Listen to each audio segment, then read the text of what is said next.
dan senang sekali ketemu dengan Bapak Ibu meski lewat video.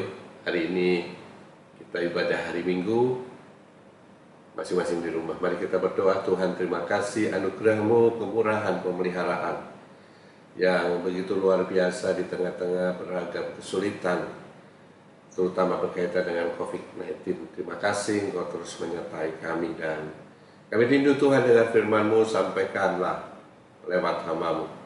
Kami siap untuk mendengarnya dan kami janji akan melakukannya. Urapi hamba-Mu di dalam nama Tuhan Yesus. Mari kita semua berkata amin. Bapak, Ibu, dan semua saudara, hari ini saya akan menyampaikan tentang kisah dua murid Tuhan Yesus yang justru di tengah-tengah kebangkitan Tuhan Yesus, di hari pertama ketika Yesus bangkit dari antara orang mati, ia justru mengalami gagal paham. Ia murid Tuhan Yesus yang hari ke hari bersama-sama dengan Tuhan Yesus, tapi kemudian ia mengalami gagal paham. Saya berharap kita tidak akan sama seperti dua murid ini, mengalami kegagalan dalam memahami pengiringannya kepada Tuhan Yesus. Saya ingin mengajak Bapak Ibu untuk membaca di ayat yang ke-21 dari Lukas pasal 24. Lukas pasal 24 ayat yang ke-21. Demikian firman Tuhan. Padahal kami dahulu mengharapkan, kami punya ekspektasi bahwa Yesuslah yang datang untuk membebaskan bangsa Israel. Tapi sementara itu telah lewat 3 hari sejak penyaliban itu terjadi. Kita mengikut Tuhan, kita mengiring Yesus, kita percaya kepadanya. Tapi kita jangan sampai gagal paham, ya. Sama seperti dua murid itu. Gagal paham ditandai dengan yang pertama ialah pergi ke Emmaus. Dua murid itu pergi ke Emmaus, ayat yang ke-13. Pada hari itu juga, pada hari kebangkitan Tuhan Yesus, dua orang dari murid-murid Yesus pergi ke sebuah kampung bernama Emmaus, yang terletak kira-kira 7 mil jauhnya dari Yerusalem. Bapak Ibu buka Wikipedia akan menemukan Emmaus itu ada beberapa tempat. Satu di antaranya adalah yang disebut dalam Lukas. Dan yang menarik, ada satu Emmaus yang menceritakan tentang Mesias politik, Yudas Makabe. Sebagaimana dicatat dalam 1 Makabe, ia berperang melawan kekuasaan asing dan kemudian ia mencapai sebuah kemenangan. Emmaus yang mana? Tapi Emmaus di masa itu menggambarkan tentang mesianik politik, tentang kekuasaan, tentang materi, dan tentang kejayaan duniawi. Bapak, Ibu, dan semua saudara, mengikut Yesus, mengiring Dia, tidak untuk kekuasaan, materi, ataupun kejayaan duniawi. Jika sama seperti dua murid itu berpikir bahwa Yesus yang dia dengarkan firman-Nya, yang ia ikuti kemanapun ia pergi, sementara dia berpikir bahwa Yesus adalah mesianik politik, ia berharap bahwa Yesus akan menjadi raja, dan mungkin dia akan menjadi menteri atau yang seperti itu. Mengikut Yesus bukan berkaitan dengan kekuasaan, kejayaan duniawi, ataupun materi. Dua murid ini sama dengan Petrus dan teman-temannya yang dicatat dalam Yohanes pasal 21. setelah kebangkitan, setelah ia berjumpa dengan Tuhan Yesus, ia bisa jadi sedikit kecewa. Ia juga mungkin gagal paham, sama seperti dua murid yang ke Emmaus. Karena itu ia berkata kepada teman-temannya, "Aku akan menangkap ikan." Dan teman-temannya berkata, "Aku pun akan ikut bersama dengan kamu." Kita tahu Petrus yang ingin kembali untuk meraih materi, ia kemudian mengalami sebuah kegagalan. Orang yang gagal paham dalam mengikuti Tuhan Yesus, ia juga akan mengalami kegagalan dalam kehidupannya. Ini bagian yang pertama. Murid yang gagal paham ditandai bagian yang kedua adalah di ayat yang ke-15 dan ayat yang ke-16. Ketika mereka sedang bercakap-cakap dan bertukar pikiran, datanglah Yesus sendiri mendekati mereka, lalu berjalan bersama-sama dengan mereka. Tetapi ada sesuatu yang menghalangi mata mereka sehingga mereka tidak dapat mengenal Dia. Gagal paham yang pertama adalah berpikir bahwa mengikuti Yesus itu berkaitan dengan materi, kekuasaan, kejayaan duniawi. Dan orang yang mencari itu gagal paham, dia juga akan gagal dalam kehidupannya. Petrus semalaman tidak dapat apapun juga. Bagian yang kedua adalah orang yang gagal paham, dia tidak dapat mengenali Tuhan Yesus. Yesus itu Immanuel. Ia menyertai kita. Ia menyertai semua orang percaya.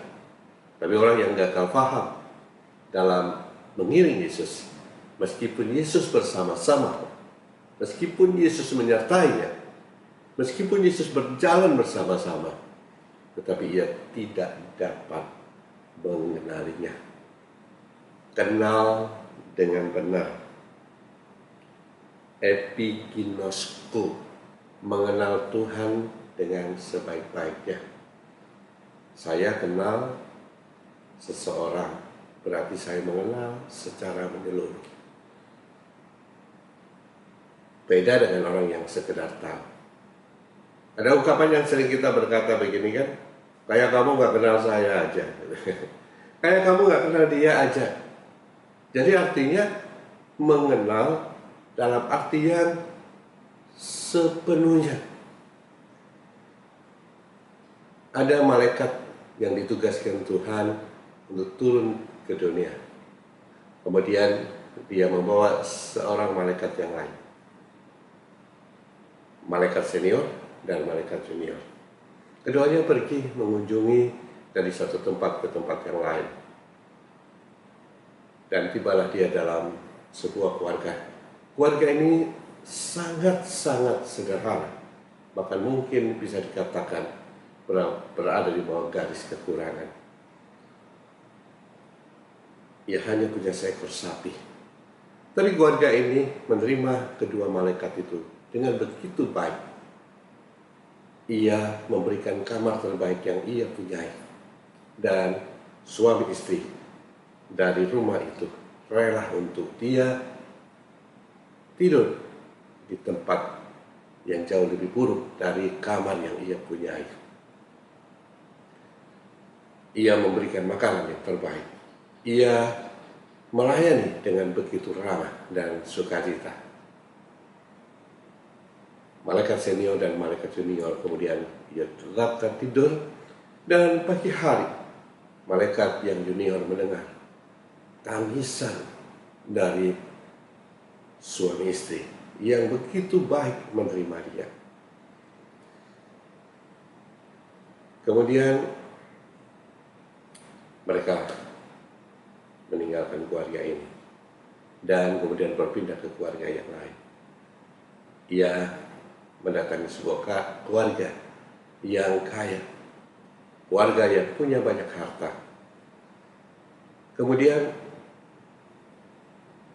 keluarga ini menerima malaikat junior dan malaikat senior berbeda seperti keluarga sebelumnya. Ia menerima dengan tidak begitu sungguh-sungguh hati. Ia menempatkan kedua malaikat ini di ruang basement bawah tanah. Basement itu memang bawah tanah. Di kamar di basement. Ia menyajikan makanan yang berbeda dengan apa yang dimakan oleh keluarga itu. Tapi kedua malaikat ini menerima semuanya dengan penuh sukacita. Ketika mereka tidur di basement, kamar di basement, kemudian malaikat junior melihat seniornya itu sedang merapikan ruangan basement yang berantakan. Bahkan ada beberapa dinding yang mengelupas, kemudian dirapikan, ditutup dengan keajaibannya. Ia menutup dinding dan merapikan semuanya. Kemudian kedua malaikat itu meninggalkan kerangka ini dan mereka berjalan kembali ke surga. Di tengah perjalanan, malaikat juniornya itu menyampaikan protes kepada seniornya. Dia berkata, "Senior, ternyata senior adalah malaikat yang tidak adil." Seniornya bertanya dengan senyum, "Apa yang kamu maksud dengan ketidakadilan? Coba lihat keluarga yang begitu baik. Ia begitu merelakan, melayani kita dengan luar biasa. Tapi engkau justru membiarkan satu-satunya harta, sapi yang ia punyai, kemudian mengalami kematian. Sementara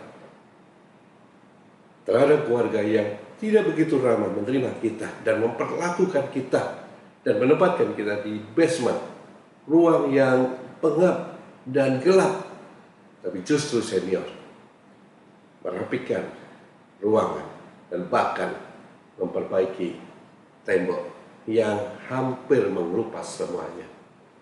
Sang senior kemudian tertawa dan dia berkata kepada junior, "Junior, kamu belum mengerti." "Apa yang saya belum mengerti?" kata juniornya. "Keluarga yang sapinya mati, aku telah menolongnya." "Bagaimana engkau menolongnya?" "Sesungguhnya malam itu, seorang dari pasangan itu, suami dari suami istri itu, seharusnya ia harus diambil. Ia harus diambil nyawanya. Tapi aku berjuang dan menukarkan nyawa suaminya dengan sapinya."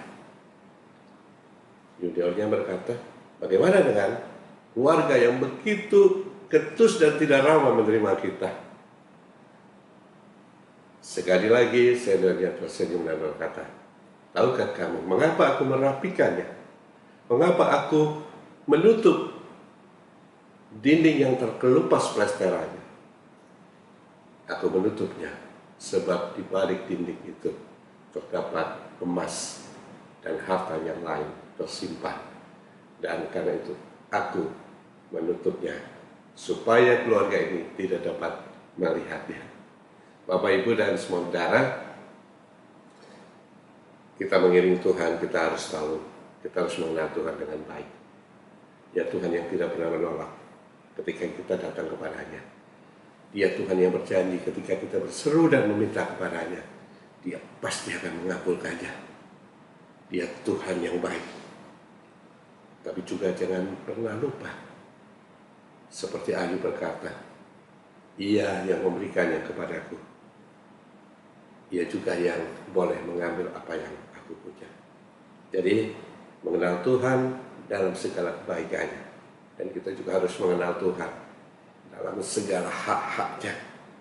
Kalau Dia ingin apa yang kita punya yang sesungguhnya milik kepunyaannya, dan Dia harus mengambil apa yang Ia punya, yang Ia titipkan dalam hidup kita, kita harus tetap berkata, "Tuhan baik, sebab Ia sesungguhnya baik adanya." Bagian yang ketiga, indikator atau tanda murid yang gagal faham. Lukas 24 ayat yang ke-22, 23, 24, dan 25 Tetapi beberapa perempuan dari kalangan kami telah mengejutkan kami. Pagi-pagi buta mereka telah pergi ke kubur dan tidak menemukan mayatnya. Lalu mereka datang dengan berita bahwa telah kelihatan kepada mereka malaikat-malaikat yang mengatakan bahwa ia hidup. Dan beberapa teman kami telah pergi ke kubur itu dan mendapati bahwa memang benar yang dikatakan perempuan-perempuan itu, tetapi dia tidak melihat mereka. Ayat yang ke-25, lalu ia berkata kepada mereka, "Hai kamu orang bodoh, betapa lambannya ke hatimu, sehingga kamu tidak percaya segala sesuatu yang telah dikatakan para nabi." Indikator yang ketiga adalah bodoh. Kalau mau diperhalus adalah unintelligent. Jadi kurang intelektual gitu ya, kurang cerdas gitu ya. Jadi jangan bodoh gitulah ya, Bapak Ibu. Yang dimaksud bodoh apa sih? Matius pasal 7 ayat yang ke-26, tetapi setiap orang yang mendengar perkataanku ini dan tidak melakukannya, ia sama dengan orang yang bodoh yang mendirikan rumahnya di atas pasir, kemudian turunlah hujan dan datanglah banjir. Lalu angin melanda rumah itu, sehingga rubuhlah rumah itu, dan hebatlah kerusakannya. Jadi bagian yang ketiga adalah jangan jadi bodoh. Sudah dengar kabar bahwa Yesus bangkit, tapi dua murid yang gagal paham, dia tidak mau mempercayainya. Dan Matius pasal 7 mengatakan jenis orang yang mendengar tapi tidak mau percaya disebut dengan bodoh. Bapak, Ibu, dan semua saudara, kita tidak mau menjadi murid yang gagal paham. Kita murid yang berhasil dalam memahami. Pengiringan kita kepada Tuhan Yesus. Karena itu jangan, yang pertama tadi, jangan ke Emmaus. Emmaus itu lambang materialistis, kekuasaan, mesianik politik. Yesus bukan mesianik politik, ia Mesias, Tuhan yang datang ke dalam dunia untuk misi menyelamatkan umat manusia dengan mengorbankan dirinya, anak domba Allah yang tidak bercacat celah, yang disembelih dan darahnya tercurah. Siapapun yang percaya kepadanya tidak dihukum karena dosa-dosanya, tapi diampuni dan disediakan kehidupan dalam kemuliaan kekal selama-lamanya. Jangan ke Emmaus, tapi tinggallah di Yerusalem. Bagian yang kedua adalah kenal Yesus selalu menyertai. Ya, Immanuel, Tuhan yang menyertai kita semuanya. Apapun keberadaan kita, situasi apapun yang sedang kita hadapi, ia tidak pernah meninggalkan kita. Ia menyertai kita bersama-sama dengan kita. Dan kalau Tuhan menyertai kita, apapun yang terjadi, kita akan kuat dan kita akan sampai di garis paling akhir dan jumpa dengan Dia. Sukacita kekal selama-lamanya. Bagian yang ketiga, mari kita jadi bijaksana, jangan bodoh, jadilah bijaksana. Orang yang bijaksana adalah setiap orang yang mendengar perkataanku ini dan melakukannya. Ia sama dengan orang yang bijaksana yang mendirikan rumahnya di atas batu. Kalau orang bodoh, rumahnya roboh dan hebat kerusakannya. Tapi orang yang bijaksana, kemudian turunlah hujan dan datanglah banjir. Lalu angin melanda rumah itu, tetapi rumah itu tidak rubuh sebab didirikan di atas batu. Tinggal di Yerusalem, ketahuilah bahwa Tuhan menyertaimu. Tuhan menyertai kita. Kenali Dia dengan baik.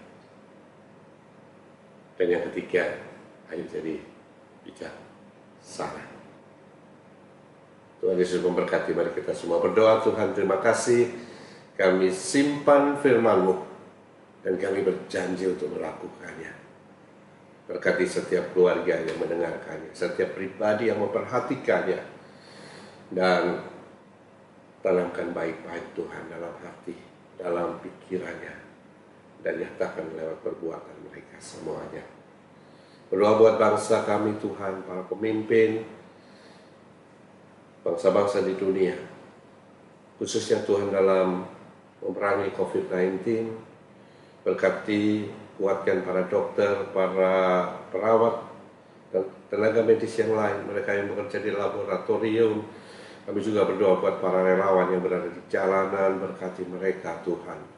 Kami juga berdoa Tuhan, buat mereka yang masih harus berada di jalan karena persoalan ekonomi. Lindungi Tuhan, jauhkan dari sakit penyakit, jauhkan dari COVID-19, dan berkati. Anugerahkanlah rezeki yang baik dalam kehidupan mereka. Terima kasih bangsa kami, berkati para pemimpin kami, berkati negeri kami, rakyat Indonesia, ladang pertanian, hasil bumi, pertambangan, hasil laut. Tuhan memberkati mereka semuanya. Pemerintahan dari pusat sampai ke tingkat-tingkat yang paling bawah, Engkau menyertai dan memberkatinya. Bapak, Ibu, dan semua saudara, angkat kedua tangan, tengahkanlah ke atas, angkatlah wajahmu, dan lihatlah Tuhan yang terus menghadapkan wajahnya dan memperhatikan hidup saudara. Dia peduli dan dia menyertai engkau. Dia tidak pernah meninggalkanmu. Tinggallah di Yerusalem. Jangan pergi ke Emmaus. Dan jadi bijaksana. Tuhan melindungimu, menyertaimu, menyediakan yang kau perlukan, membela, memberkati, yang menjadikanmu seperti biji matanya, dan dengan sayapnya ia menaungi engkau. Terima dengan percaya berkat kasih dari Allah Bapa, anugerah Kristus Yesus, tuntunan penyertaan, pertolongan, penghiburan dari Roh Kudus menjadi bagian dalam sepanjang hidup kita, malam ini sampai Maranatha, sampai kekal selamanya, dalam nama Tuhan Yesus. Semua yang percaya sama-sama berkata, amin. Selamat hari Minggu, dan jangan lupa baca Mazmur setiap hari, kitab Mazmur setiap hari, dan setiap jam 3 siang kita akan berdoa, doa Bapa kami yang di surga, dikuduskanlah namamu. Saya berharap Bapak Ibu masih ingat semua, setiap jam 3 sampai kenaikan Tuhan Yesus. Selamat hari Minggu, Tuhan memberkati semua saudara. Shalom.